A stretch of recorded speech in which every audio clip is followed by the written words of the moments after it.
e não tem fundamentação bíblica. Deixa eu soltar aqui um outro vídeo dos padres, desses padres católicos, para que você possa ver o que eles vão falar aqui nesse outro vídeo. Olha só o que ele vai afirmar aqui. Ó. Deixa eu colocar aqui para vocês assistirem, junto comigo. Nós estamos falando hoje sobre teologia de Maria. Olha só o que eles afirmam aqui nesse vídeo. Escuta aí. Vou colocar aqui para você. A outra é a preventiva. Foi o que se passou com Nossa Senhora e só com ela. Só com ela. Nosso Senhor, Deus Nosso Senhor diz, ela, minha mãe, eu pago antes. Ela está submissa à lei da humanidade, aos descendentes de Adão. Mas no caso dela, eu pago a dívida dela antes. Do pecado tocar nela. O pecado não toca nela. Preventiva. Eu não quero. Muito, que bonito, hein? Muito bonito. Bonito, muito bonito. E o impressionante é que essa preventiva é a redenção mais perfeita. Porque a outra foi pra cadeia primeiro. Aconteceu, né? Já aconteceu. As consequências do pecado já tocou, né? Já tocou. E essa aqui não, é tão perfeita que nem permite que o pecado a toque. É uma barreira ali, um escudo que não deixa. Não Que permite. bonito, hein? Pronto. A redenção preventiva. Preventiva. E nós estamos na redenção liberativa. Liberativa. Nós temos o É pecado nosso original. caso. Nós temos o pecado original. Ela não. Não, também dera nasceria o Redentor, né? Também. E que é o Daria, filho de né? Deus, ele mesmo, enquanto Deus a criou. Ele é o filho dela, filho de Deus feito homem, mas enquanto Deus a criou. Se nós pudéssemos criar nossas mães, que mãe faria? Imagina, não ia fazer Sim. como mãe. E podendo criá-la imaculada. Então seria, né? Claro. E por isso que ela vai cantar no Magnificat. Que Deus... É a liberativa. A outra é a preventiva. Foi o que se passou com Nossa Senhora e só com ela. Só com ela. Nosso Senhor, Deus Nosso Senhor diz, ela, minha mãe, eu pago antes. Ela está submissa à lei da humanidade, aos descendentes de Adão. Mas no caso dela, eu pago a dívida dela antes. Do pecado tocar nela. O pecado não toca nela. Preventiva. Eu não quero. Muito, que bonito, hein? Muito bonito. Bonito, muito bonito. E o impressionante é que essa preventiva é a redenção mais perfeita. Porque a outra foi pra cadeia primeiro. Aconteceu, né? Já aconteceu. As consequências do pecado já tocou, né?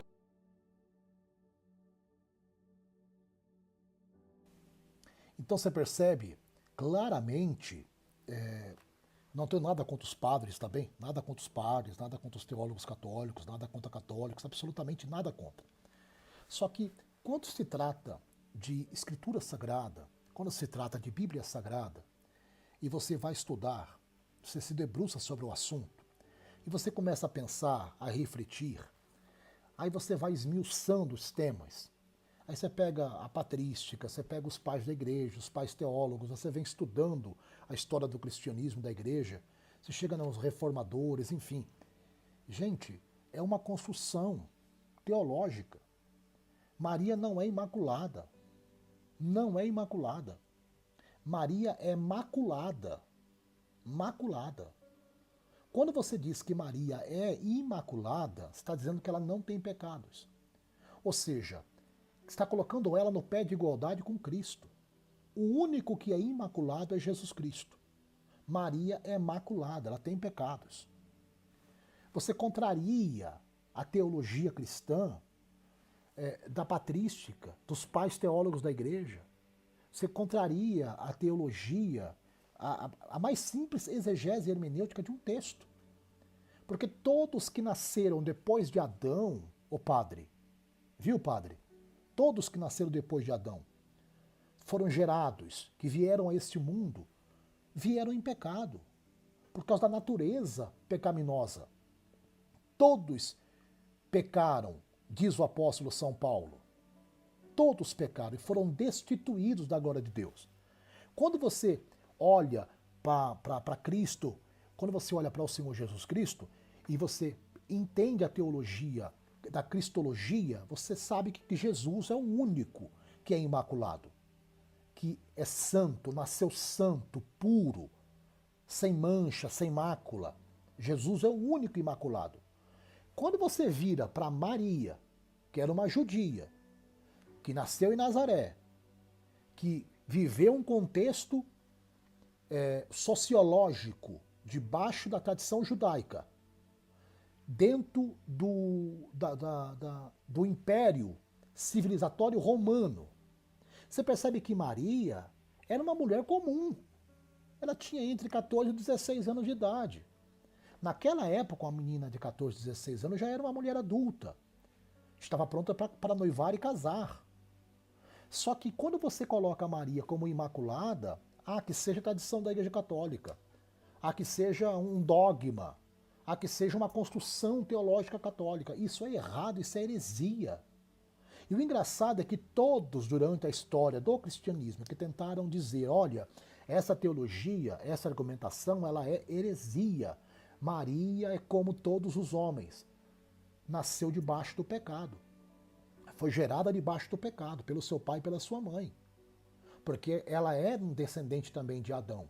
Então todos nascem e são gerados em pecado. Ela é maculada. Agora, quando você diz que Maria ela é imaculada, está dizendo que ela é santa, que ela não tem pecado. E isso é blasfêmia. Isso é heresia. Você entende? Você tem pais da Reforma, por exemplo, como Zwinglio, Lutero, Calvino, que foram grandes teólogos, eles afirmam categoricamente que Maria era maculada. Você tem outros que afirmam que Maria era maculada pela mancha do pecado, pelo pecado. Quando você diz que Maria ela é imaculada, você coloca ela no pé de igualdade com Cristo. E isso é blasfêmia, isso é heresia. Tá? Outro ponto é dizer que Maria ela é rainha dos anjos. É um absurdo dos absurdos. Outro ponto é você dizer que Maria, por exemplo, ela foi assunta aos céus, que é uma concepção da Igreja Católica, sem fundamentação alguma nas Escrituras. Vocês dizem assim, o corpo de Maria não ficou na terra, Maria foi assunta aos céus. Vocês continuam comparando ela com Jesus Cristo, colocando Jesus Cristo no mesmo pé de igualdade que Maria. E a gente sabe que isso não é verdade, isso é uma heresia, uma falácia. Outro ponto que é importante também é o seguinte. Outro ponto também é o seguinte. É quando vocês, por exemplo, perpetuam a virgindade de Maria. A Bíblia diz, no Novo Testamento, lá em São Marcos, inclusive na Bíblia católica, né? Não só na Bíblia protestante, mas na católica também. Inclusive, pais da igreja, pais teólogos da igreja, afirmam que Jesus ele tinha sim irmãos. Que Jesus tinha sim irmãos e irmãs.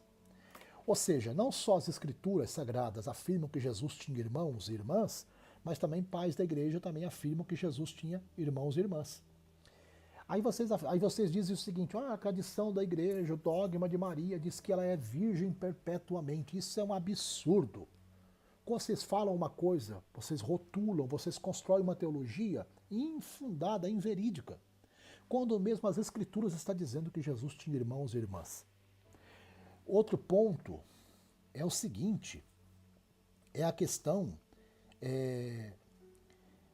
de Maria ser Theotokos, ou Theocristos, que é, por exemplo, ser a mãe de Deus, ser a portadora de Deus. Maria é a mãe de Deus. Isso é um absurdo, ela não é a mãe de Deus. Ela é a mãe de Jesus. Né? A mãe de Jesus, a mãe de Deus não. Então, assim, são argumentações, são construções teológicas que é feito por padres, por sacerdotes católicos, nada contra católicos, nada contra padres, absolutamente. Só que os dogmas de Maria são difíceis de engolir. É complicado. É complicado. E quando você encontra com padres, por exemplo, que querem embutir na cabeça das pessoas que Maria ela é a rainha do céu. Porque, sabe, então são coisas assim que não dá. É um absurdo. E graças a Deus que nós estamos no século XXI, todo mundo pode colocar aqui a sua opinião sobre vários assuntos, acadêmicos, teológicos, enfim, nada contra as pessoas. É apenas discussão no campo das ideias, tá? Enfim, mas o que diverge em muito, o que nos afasta em muito na concepção de irmãos,